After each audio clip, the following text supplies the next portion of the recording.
읽겠습니다. 예수께서 이르시되 이미 목욕한 자는 발밖에 씻을 필요가 없느니라. 온몸이 깨끗하니라. 너희가 깨끗하나 다는 아니니라 하시나니. 소그룹을 진행하는 가운데 있는데 지금도 우리는 시행착오를 겪고 있습니다. 그러나 소그룹은 참 중요합니다. 제가 집에 가서 엘리베이터를 탔을 때 사람들이 같이 타잖아요. 여러분은 엘리베이터에서 사람들 만나면 어떤 반응을 보이세요? 여러분이나 엘리베이터에 탄 분이나. 몇 부류가 있죠? 첫 번째 부류, 쌩까는 부류. 막 불편해. 이거 같이 조그만 공간 안에 있는데 말을 안 하자니 그렇고 말을 하자니 모르는 사람이고 몇 번 봤지만 아주 불편해. 잠깐 기간이지만. 안 그래요? 전 그러더라고요. 두 번째 부류, 무슨 부류가 있어요? 인사가 왔다 갔다 하고 말이 막 조금씩 진도가 나가는 부류가 있어요. 저희 위에 층에 장로님 가정이 살았는데 새벽기도 끝나고 가면은 뭐 거의 만나. 이상하게 잘 만나다. 거의 만나. 근데 이사를 가셨어요, 그분이. 많이 아쉽더라고요. 그리고 또 그 6층인가 사시는 권사님쯤 돼 보이는 분이 있는데 그분도 새벽기도 끝나면 거의 엘리베이터에서 뵈. 막 반가운 거예요. 그거 말고 두 가정이 엘리베이터에 타려면 대화의 대상이 돼. 첫 번째는 4층 사는 남자분인데 어느 날 엘리베이터에 광고가 하나 붙었어. 사적인 광고가. 여보, 그 드럼 세탁기였나 건조기였나? 건조기. 예. 우리가 이제 건조기가 하나 있었으면 좋겠다 그러는데 건조기가 값이 싸지가 않잖아요. 근데 엘리베이터에 건조기를 싼 값으로 준다는 거야. 근데 왜 그러냐면 건조기를 샀는데 며칠 안 돼서 경품으로 건조기를 똑같은 걸 받았대. 그러니까 이 집에 건조기가 2개가 된 거야. 3개에 새 거가. 그래갖고 우리가 이거 봐라, 이거 뭐 그냥 우리가 필요한 거네. 값도 아주 저렴하고. 그래서 이제 그 집하고 젊은 남자, 내가 보기엔 한 40대 한 초반, 애들도 어리고, 그래서 그 집에를 들어가서 건조기를 갖고 와야 되니까 뭐 집도 들어가서 이렇게 겪는 일도 해서 보고. 그래서 그 남자분은 엘리베이터에 타면은 구매자로서 물건을 또 판매자로서 이 관계가 돼가지고 뭐 이렇게 뭐 반갑게 인사를 해요. 두 번째 부류는 며칠 전에 이제 아내하고 금요 심야인가요? 수요일인가 보다. 엘리베이터를 탔는데 9층 사는 할머니가 계셔요. 말이 할머니지 뭐 저희보다 나이가 좀 더 먹었을까. 나도 하긴 정상적으로 했으면 할아버지 되는 건데 우리 딸이 협조를 안 해가지고 자더니 갑자기 이거 가지시라고 뭘 하나 그냥 우리도 무슨 가방 위에도 뭐 하나 더 얹어주는 거예요, 무조건. 이건 만약에 생판 모르는 사람이, 인격적인 교류가 없는 사람이 뭐 하나 딱 얹어주면 이거 받겠어 안 받겠어? 요즘에 조심해야 돼요. 요즘에 먹는 거 갖고 전도 못해. 요즘에 그 무슨 학원가에서 음료수에다가 뭐 거시기 넣어가지고 막 이런 것도 있고 얹어주는 거야. 그래서 우리가 고맙다고. 나중에 알고 보니까 새마을금고에서 행사를 했나 봐. 근데 이 할머니 복장이 범상치가 않아. 다른 복장을 딱 듣고 있는데 무슨 행사에 뭐 노래라도 한 그런 복장이야. 근데 이 할머니하고 왜 친하냐면 이 집 손주가 뭐 제일 잘하는? 인사 잘하는, 제일 잘하는 그 손주거든. 그래서 제가 엘리베이터 안에서 이제 뭐 어린이집 다니는 그런 아이인데 내가 얼마나 막 이뻐하는지 몰라. 너가 우리 라인에서 인사 제일 잘하는 애라고.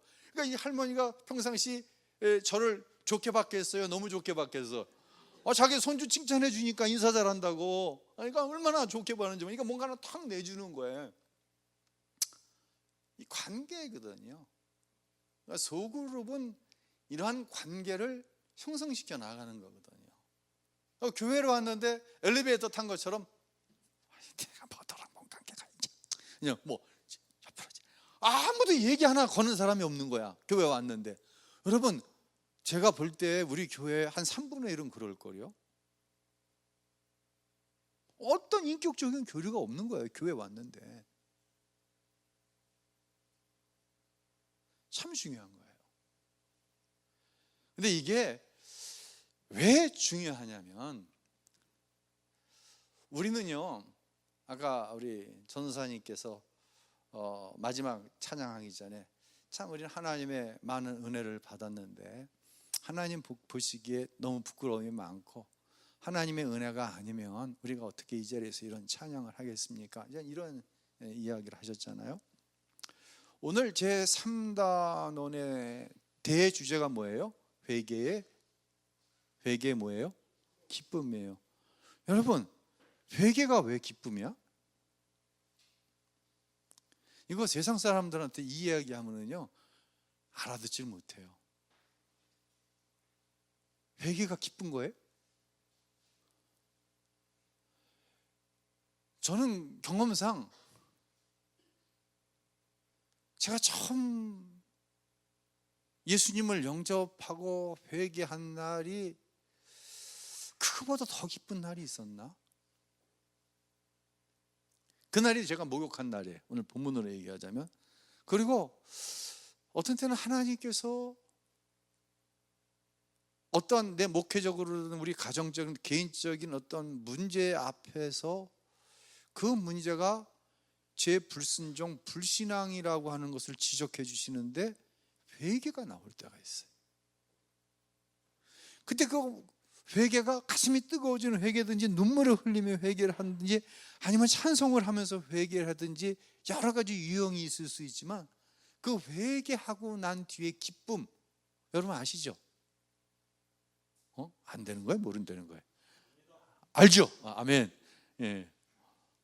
그 기쁨을 얘기하는 거예요 지금. 여러분은 최근에 회개하고 그 회개의 기쁨을 경험한 적이 최근에 있나요?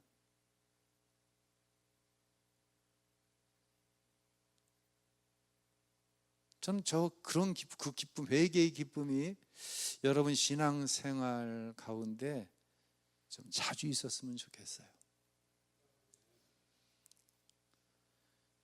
제가 박사과정 공부할 때 미국인 교수 가운데 이 소그룹에 대해서는 굉장히 저명한, 제가 조엘 커미스키라고 그 교수님 이름을 기억하고 있는데요, 이분이 자기가 리더로 있는 몇 개의 소그룹을 얘기하는 거예요. 그분은 뉴욕에서 이제 교수이면서 목회를 하시는데 자기가 리더로 있는, 목사님이시니까 몇 개의 남성 소그룹이 있는 거예요. 미국에 갔을 때 그 소그룹을 굉장히 방문하기를 원했는데 되진 않았어. 근데 그런 얘기를 하는 거예요. 자기 소그룹 안에 남성 소그룹인데 사랑의 벨이라고 하는 게 있대요. 그 사랑의 벨은 뭐냐면 어떤 남성 구역을 하는 사람이 음란물, 포르노에 중독이 되어 있는 거예요. 근데 그 사실을 소그룹에서 내어놨어. 그리고 나를 위해서 기도해 줄 뿐만 아니라 이 문제를 어떻게 좀 구체적으로 해결했으면 좋겠다. 그렇게 열어놨더니 그 소그룹의 안에 있는 남성, 우리로 말하는 남성 구역원들이 자기가 가지고 있는 은밀한 죄의 문제를 다 내어놓은 거예요. 그래서 뭘 거기서 사랑의 벨이라고 하는 게 왜 생겨났냐면, 근데 내가 갑자기 내가 포르노를 보고 싶어, 음란한 마음이 생겼어. 그러면 벨을 울리겠다는 거야. 내가 핸드폰을 별 이유 없이 내가 만약에 벨을 울린다든지, 지금으로 말하자면 단톡방에 어떤 사인을 주면 자기를 위해서 기도해 달라는 거예요. 그래서 그 소그룹 안에 있는 그룹원들이 다 그 죄의 문제를 내어놓고 문제만 있으면 콜을 하는 거야. 그럼 그 지체를 위해서 잠시라도 기도해 주는 거예요. 나는 그 강의를 들으면서 굉장한 이 어떤 신선한 충격을 받은 거예요. 그래서 제가 소그룹 논문을 쓰면서 교회가 코카콜라나 리더스 다이제스트를 판매하는 판매 방법을 가지고 교회가 세워지면 안 된다. 교회는 철저하게 회개하고 거듭나 자신의 죄를 이야기하고 그 죄의 문제가 하나님 앞에 아뢰어질 뿐만 아니라 지체들 가운데 나눔을 통한 기쁨이 이루어지는 것이 소그룹이어야 된다 라고 하는 이야기를 썼어요. 그런데 그러한 소그룹을 이루기 위해서 목회마다, 제가 담임 목회를 나갈 때마다 거기에 모든 것을 다 쏟아 부어주는데 첫 번째 문제는 공감이 잘 안 돼. 공감이. 소그룹이란 무엇인가? 담임 목사가 추구하는 소그룹이 무엇이고 성경에 나오는 소그룹이 무엇인가? 사도행전에 보면은 소그룹이 나오죠. 가정교회에서의 소그룹입니다. 이들이 모이는 거예요. 모여서 하나님을 찬미하는 거예요. 그리고 자기가 가지고 있는 것을 통용했다고 그랬어. 많이 갖고 있는 사람 많이, 적게 갖고 있는 사람 적게 통용하는 거야. 그래서 부족한 사람의 것을 메꿔주는 거야. 이러한 과정들을 통해서 제사장 그룹까지, 이 당시에 이 소그룹 가정교회는 사회로부터 굉장한 핍박을 받는, 유대교로부터 굉장히 핍박을 받는 소그룹인데 제사장 그룹까지 구원하는 수가 날마다 더해지는데 제사장 그룹까지 이 소그룹 안으로 들어오는, 가정교회 안으로 들어오는 역사가 나타났다는 거예요. 왜? 기쁨이 있는 거예요. 그 안에, 그 소그룹 안에 기쁨이 있는 거예요. 근데 이 기쁨의 출발점이 뭐냐? 뭐예요? 회개라고 하는 거예요. 의외죠. 우리가, 여러분이 수긍을 하면서도 우리 신앙생활을 하는데 회개의 기쁨보다 우리가 다른 것에서 기쁨을 누리려고 하지 않아요? 우리는 경제적인 부분이 참 풍요로워졌어. 자식이 어떤 부분에서 잘 됐어. 뭐가 어떻게 잘 됐어.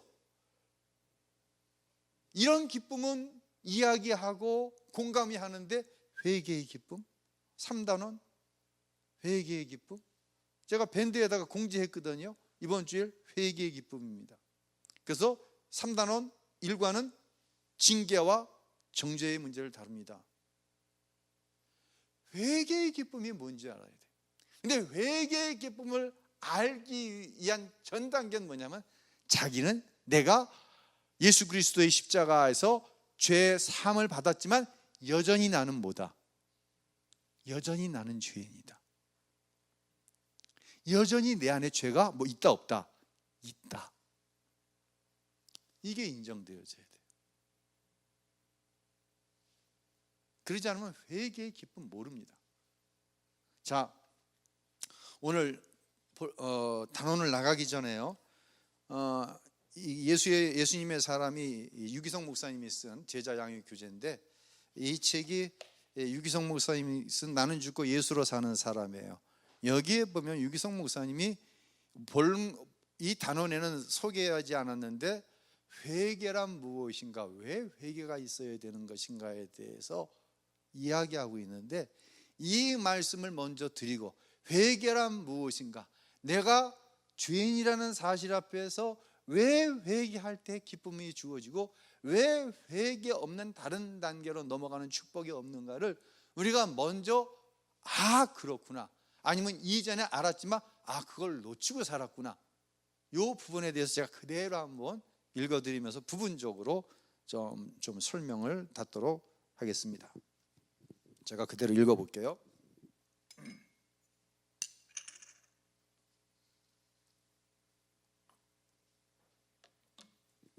예수님을 진정한 구주로 영접한 나는, 유기성 목사 자기 얘기를 하는 거예요.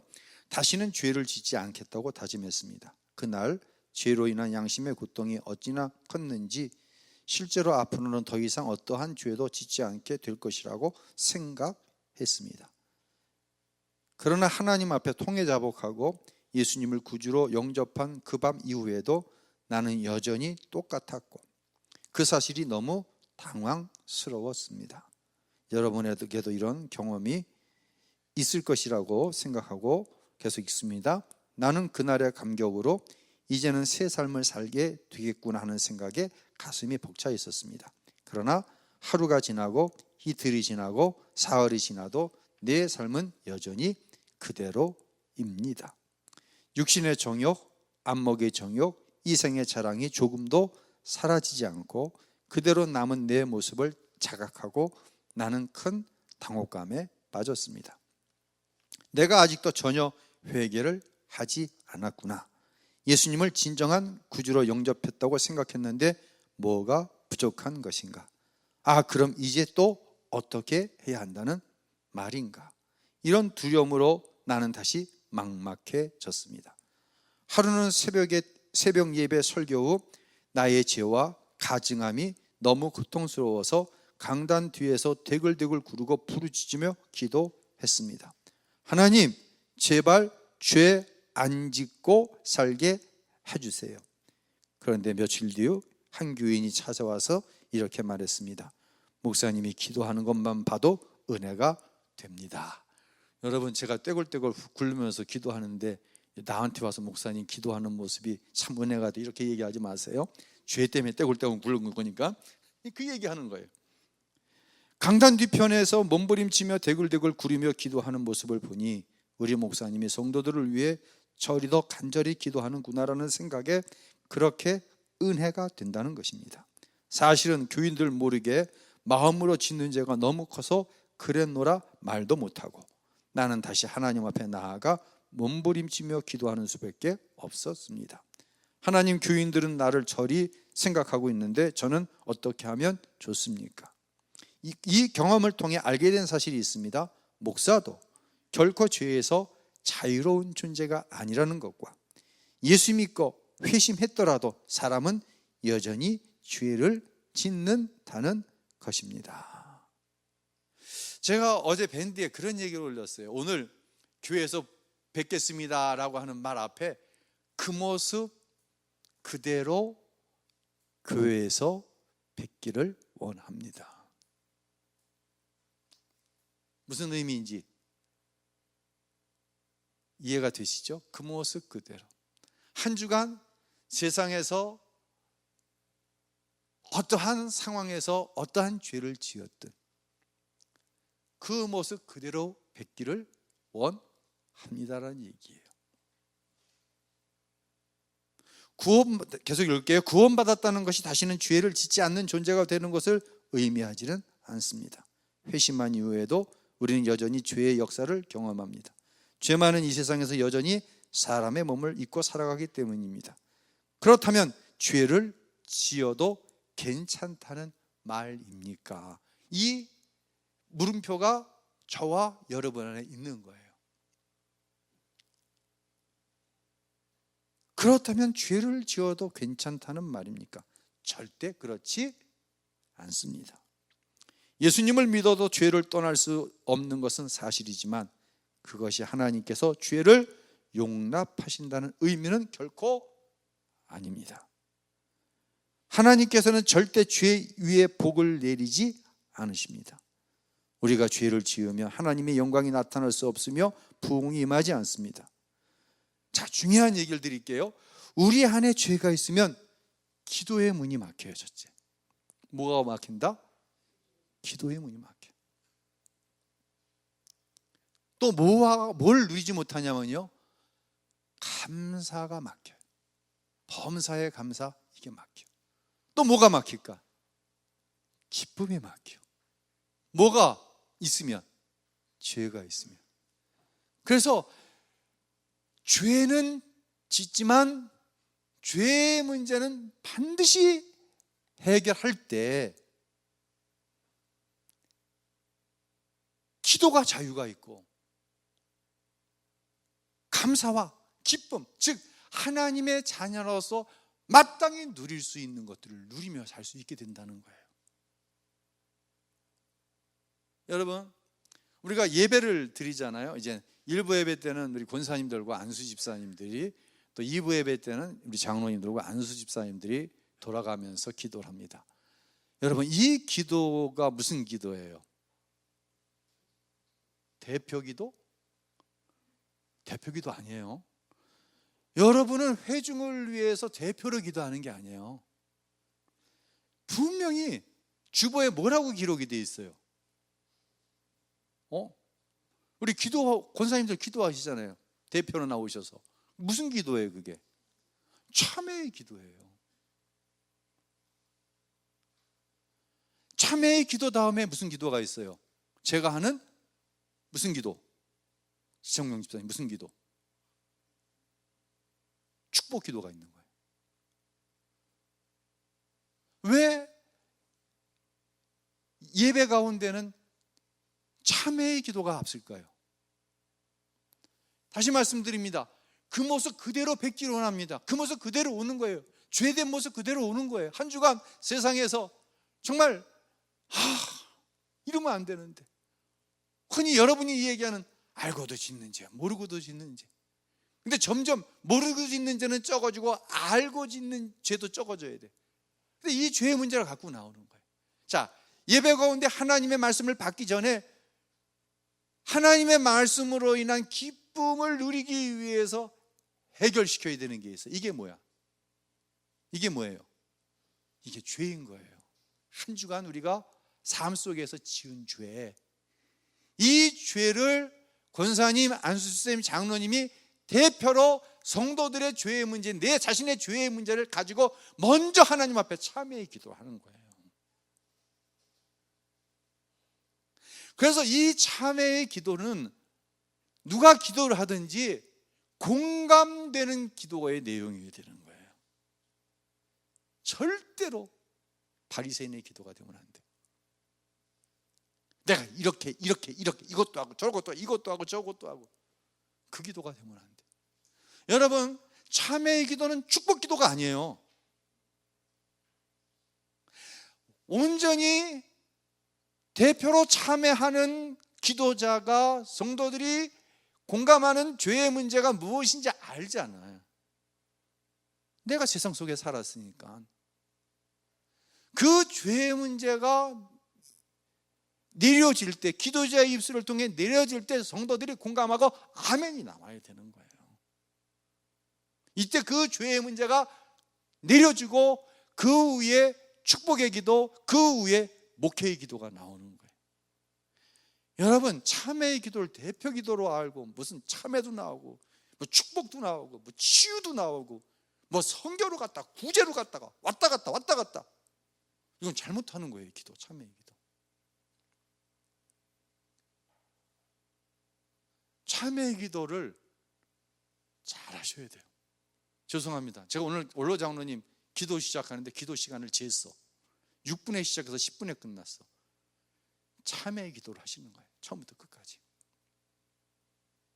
참회의 기도 하시는 거예요.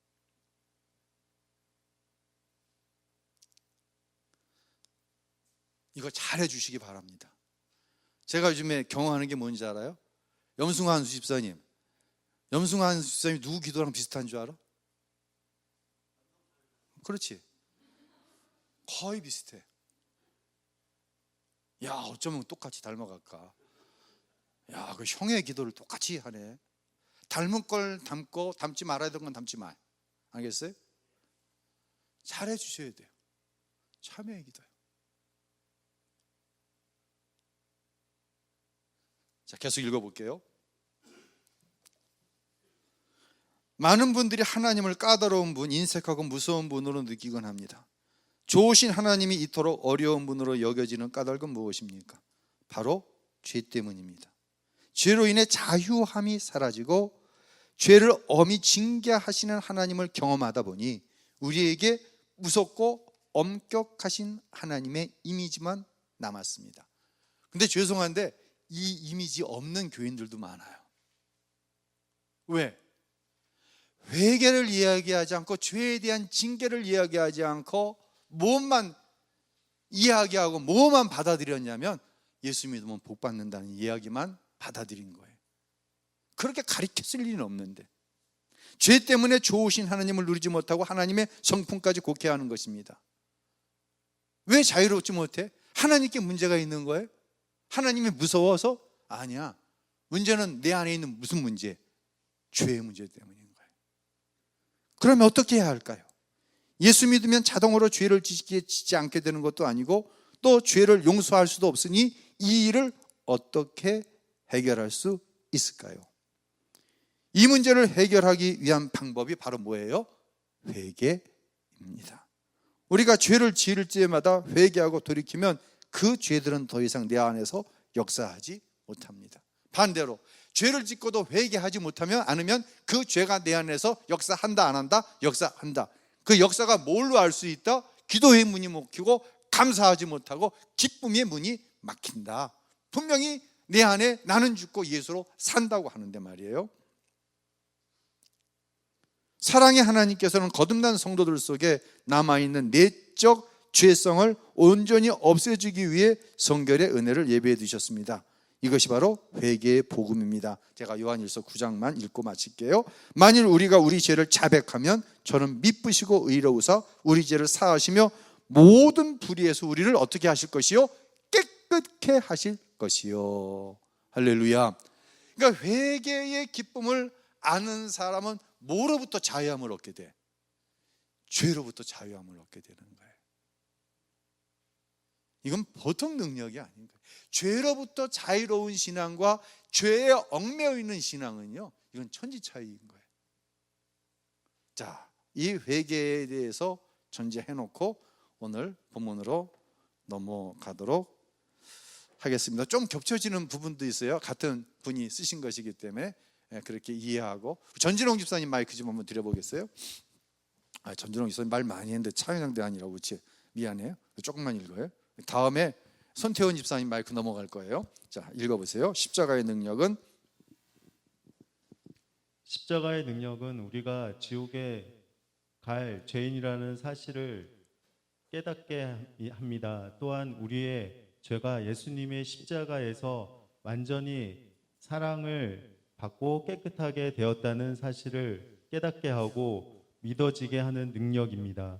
우리는 우리를 정죄하는 모든 죄에서 구원받았고 하나님의 자녀가 되었습니다.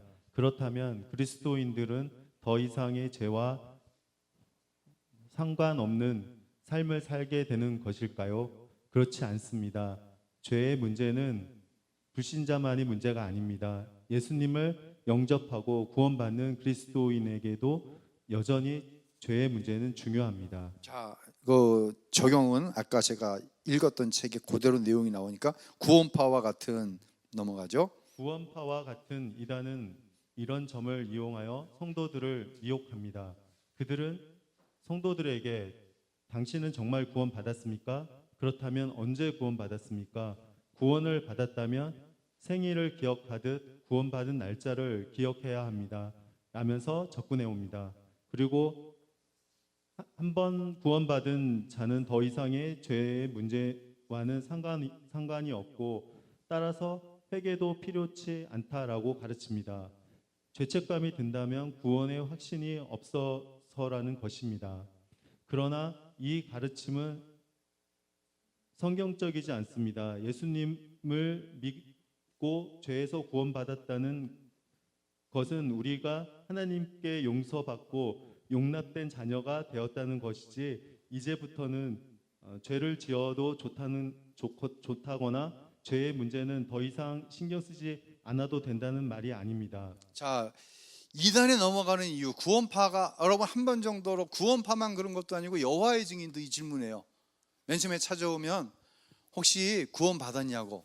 구원받았다고. 그러면 구원받은 날 혹시 기억하시냐고. 몇 월 며칠이냐고. 이런 질문을 할 경우가 있어요. 왜 이 질문에 넘어가냐면요, 다른 이유도 있지만 회개의 기쁨으로 인한 죄로부터의 자유함이 없으면 여기 넘어가는 거예요. 얼마나 많은 사람들이 이 문제에 넘어가는지 몰라요. 예. 자, 계속 읽어보세요. 예, 손태원 집사님 읽어보세요. 마이크 드리고요. 많은 구원받은 성도들이 붙습니다. 많은 구원받은 성도들 안에도 죄가 여전히 역사하며 죄와의 싸움이 끊임없이 이어진다는 것을 성경적으로 알지 못하기 때문에 이런 이단의 유혹에 흔들리는 것입니다. 하나님은 우리가 예수님을 영접할 때 우리의 어떤 죄도 이미 다 용서하셨고 또 앞으로도 용서해 주십니다. 그러나 하나님은 성도가 짓는 죄를 무조건 용납하시는 것이 아니라는 사실을 깨달아야 합니다. 그렇다면 구원받은 하나님 자녀와 불신자에게 죄의 결과는 어떤 차이가 있을까요? 예수를 믿지 않아서 구원에 이르지 못한 사람의 죄의 결과와 예수를 믿는데 여전히 죄의 문제에 노출되어 있고 실제로 죄를 짓는 사람의 죄의 결과가 다르다는 이야기를 오늘 징계와 정죄라고 하는 제목으로 하는 거예요. 이 차이를 로마서 8장 1절에서 뭐라고 있는지 우리 앞에 보시고 읽겠습니다. 시작.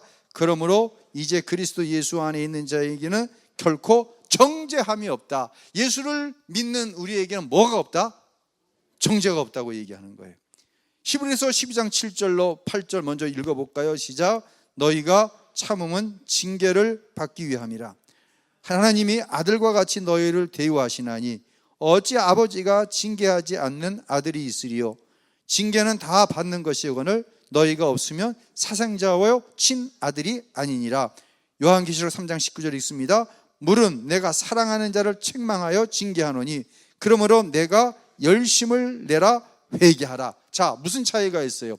예수 안 믿는 사람 안에는 죄로 인한 결과에 뭐가 있다? 정죄가 있는 거예요.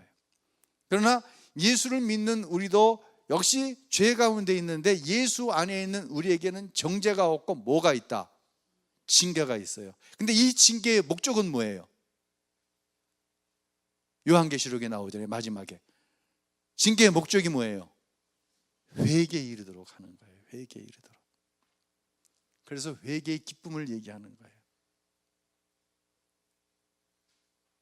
자, 계속 읽어보세요. 자, 신앙생활을 하면서 징계와 정죄와 징계에 어떤 차이가 있다고 생각합니까? 자, 다시 정리하면 불신자에게는 뭐가 따르고 정죄가 따르고 하나님의 자녀인 저와 여러분에겐 죄의 결과로 뭐가 따른다? 징계의 목적은 뭐다? 회개다. 여러분, 안 걸리는 게 은혜가 아니에요. 뒤에 이제 그런 적용이 나오는데 다윗이 말이에요. 사무엘하 11장에서 지난 금요일 날 말씀드렸잖아요. 영성이 깨지고 신앙이 깨어지니까 바란스가 무너져 버리니까 도덕적인 개념을 상실해 버려 가지고 부하장수의 부인을 취하잖아요. 근데 임신을 해버렸네. 이걸 감추기 위해서 어떻게 했어요? 부하장수를 최전방에 나가서 죽게 하잖아요. 다윗에게는 그냥 흔히 우리가 그냥 쉽게 다윗에게는 어떤 게 은혜야? 안 걸리는 게 은혜지. 근데 하나님은 나단 선지자를 보내가지고 다윗을 어떻게 정죄하신 것이 아니라 징계하신 거예요. 말로만 징계한 게 아니에요. 부하장수를 죽이면서까지 감추려고 했던 그 자식이 어떻게 된다? 죽는다. 실제로 하나님은 그 아들을 죽이십니다. 이게 징계예요. 나단 선지자의 책망 앞에 다윗은 뭐 했어요? 처절한 회개를 하는 거예요. 여러분, 다윗의 위대함은 다윗이 세운 공적 때문이 아니라 다윗의 신앙적인 위대함은 하나님의 징계 앞에서 회개했다고 하는 거예요. 이 회개의 기쁨이에요. 다윗이요, 이 아들이 죽습니다. 이 아들이 죽기 전에 하나님 앞에 이 아들 살려달라고 너무 고통스럽게 기도합니다. 아들이 죽습니다. 손 딱 털고 일어나서 정상적인 업무로 돌아가는 거예요. 왜? 하나님 앞에 징계이기 때문에 이것은. 그리고 자기는 하나님 앞에 회개했기 때문에 원래의 모습대로 돌아가는 거예요. 그 자리로. 여러분, 안 걸리는 게 은혜가 아니라요. 징계가 은혜입니다. 징계받지 않으면은요, 하나님의 징계하심이 없으면은요, 회개의 기쁨 모릅니다. 돌아오질 않습니다. 제자리로. 원래 있어야 할 자리에 있어야 되는데 여전히 엉뚱한 자리를 가 있는데 징계가 없다? 그건 둘 중에 하나입니다. 예수 안 믿는 거예요. 하나님과 관계 없기 때문에 징계 안 하시는 거예요. 남의 자식 데려다가 야단쳐요? 내가 오늘 청년 한 사람한테, 청년들 다 있는 데서 너 왜 2부 예배 안 나왔어? 대답을 못해. 너 2부 예배 왜 안 나왔냐고 임마. 2부 예배 나와? 대답 안 해. 대답해.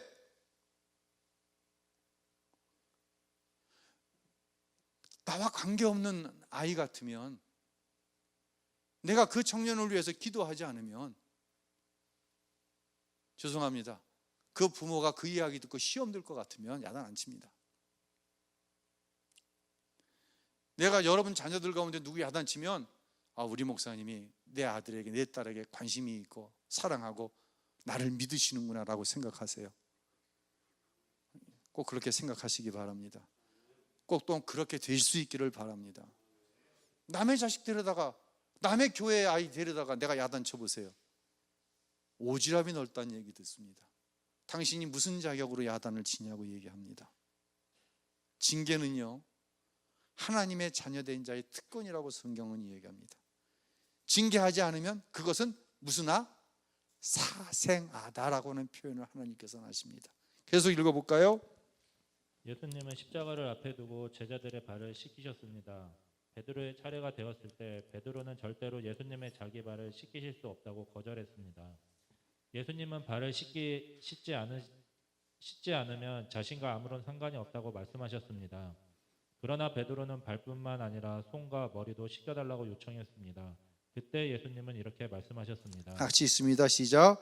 이미 목욕한 자는 발밖에 씻을 필요가 없느니라. 온몸이 깨끗하니라. 여기서 목욕은 우리가 처음 예수님을 만나 회개한 것을 이야기하고, 회개한 뒤에도 여전히 우리 가운데 짓는 죄는 날마다 회개로 씻고 기쁨을 누리면 된다라고 하는 얘기죠. 계속 있습니다. 그리스도인들은 불신자들과는 달리 목욕한 자들입니다. 발만 씻으면 되는 사람들입니다. 불신자들이 죄를 지으면 정죄를 받습니다. 율법에 의하여 죄인임을 드러나고 지옥에 가야 한다는 판결을 받게 되는 것입니다.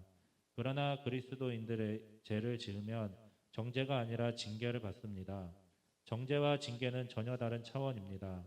하나님께서는 그리스도인들의 죄를 지어도 정죄에서 버리시지 않습니다. 예수 그리스도의 십자가를 통해 온몸이 깨끗한 사람들이기 때문입니다. 이것은 다시는 정죄가 없다는 뜻입니다. 그러나 하나님께서는 자녀인 우리에게 죄와 허물이 있으면 즉시 징계하여 회개하게 하십니다. 이것은 부모가 자녀를 대함과 같습니다. 부모는 자녀가 잘못을 저지르면 징계를 해서라도 바로 잡아주는 것처럼 하나님 아버지도 그렇게 하십니다. 자, 그 적용 읽습니다. 어느 날 유명한 부흥사인 무디에게 어떤 여자 교인이 찾아와서 이렇게 말했습니다. 제가 아무리 범죄해도 하나님은 저를 그대로 놔두세요. 그러므로 하나님은 계시지 않는 게 분명해요. 이 이야기를 듣고 있던 무디는 부인을 지그시 바라보면서 이렇게 이야기합니다. 부인, 지금 부인은 스스로 그리스도인이 아니라는 사실을 증명하고 있습니다. 왜요? 제가 교회를 얼마나 오래 출석했는데요. 부인이 반문하자 무디는 다시 말합니다.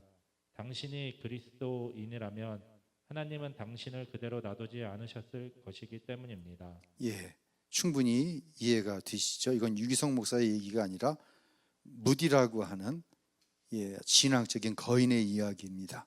에레미야 5장 25절 우리 읽겠습니다. 시작. 너희 허물이 너희 죄가 너희로부터 좋은 곳을 막았느니라.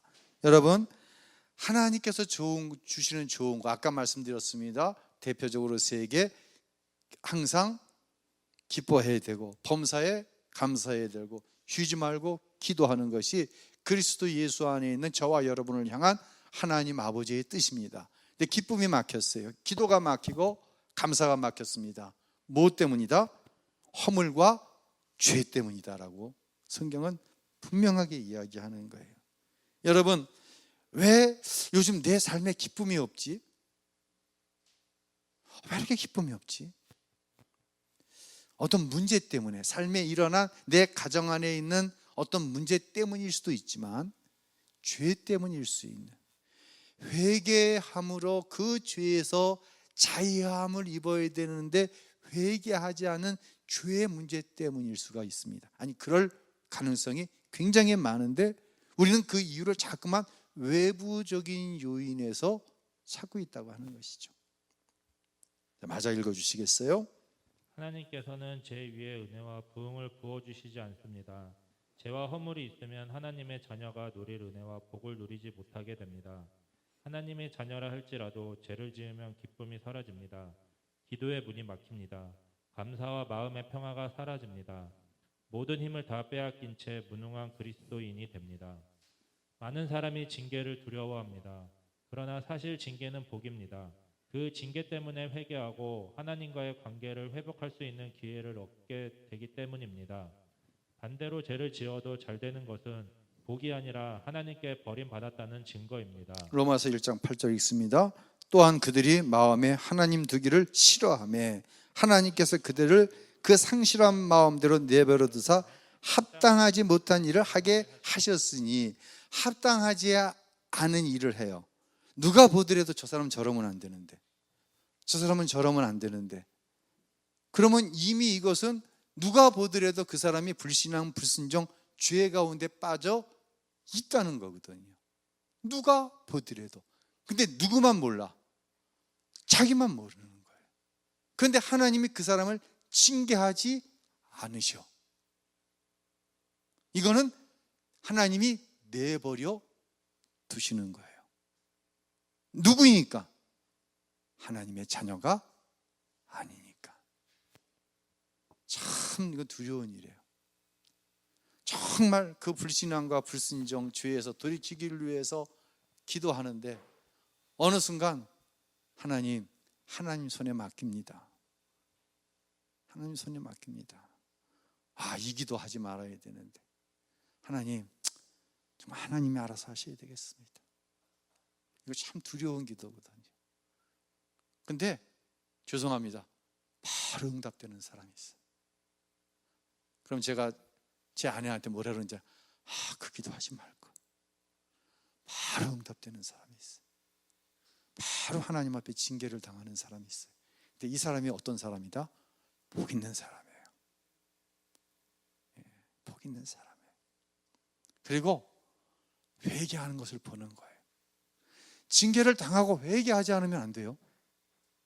이것은 정말 문제가 있어요. 근데 더 문제는 뭐냐면 하나님 손에 맡깁니다. 아무 일도 일어나지 않는 거예요. 하나님과 관계가 없는 거예요. 이 이야기를 하는 거예요. 그들이 마음에 하나님 두기를 싫어하며 하나님께서 그들을 어떠한 마음대로? 그 상실한 마음대로 내버려 두사 합당하지 못한 일을 계속하게 하신다는 얘기예요. 누구와 관계없는 사람, 하나님과 관계없는 사람, 다른 말로 오늘 주제로 얘기하면 정죄 당한 사람이에요. 징계는 고통스럽지만 징계가 있다는 것은 하나님의 자녀라는 증거입니다.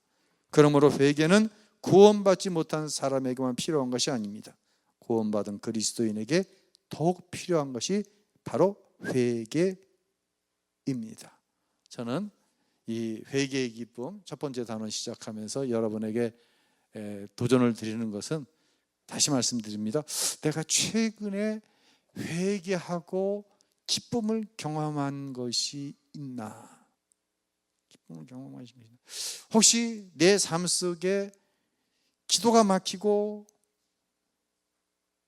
기뻐해야 되고, 이전에는 이 문제로 인해서 감사했는데 그게 막혔어.